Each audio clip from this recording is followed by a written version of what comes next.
One of the questions we sometimes get goes like this: I don't have a will. Can I just write down my wishes, sign it, and have it notarized?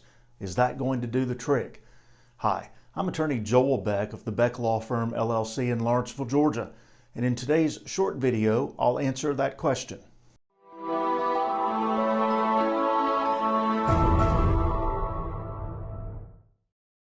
So the question is this: I don't have a will. Can I just write down my wishes, sign it, and have it notarized?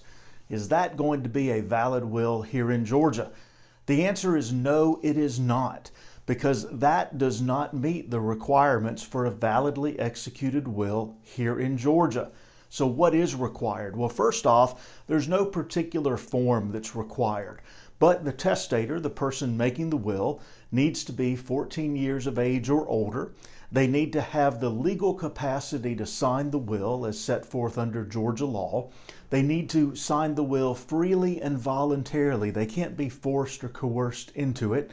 Of course, the document needs to be in writing, and there needs to be 2 or more legally competent and disinterested witnesses.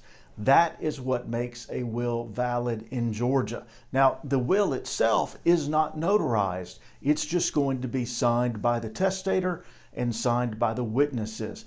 But as a practice tip, most estate planning attorneys that I know of are going to attach a self-proving affidavit to the will.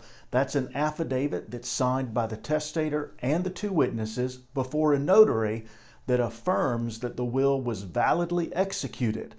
That affidavit then makes the will what we call self-proved, and it means that it's likely going to eliminate the need to bring those witnesses to the probate court once the testator dies to hear testimony as to whether the will was validly executed.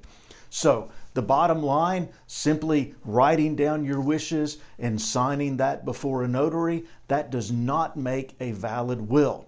Now, if you've got questions about estate planning in Georgia, wills, trust, powers of attorney, healthcare directives, you're wondering what's what do you need, what do you don't, I invite you to visit us online at GwinnettWillsAndTrust.com and request our free guide to estate planning in Georgia. You can download that from our website 24/7. It's going to give you a basic overview of the 3 foundational documents used for planning in Georgia, and it will also answer a lot of the FAQs that we receive. Or if you're ready to move ahead and get your ducks in a row and get your estate plan squared away in place so that you can have peace of mind and sleep better at night, knowing that you and your wishes and your loved ones are protected, you can give us a call. Call me at 678-344-5342. Thanks.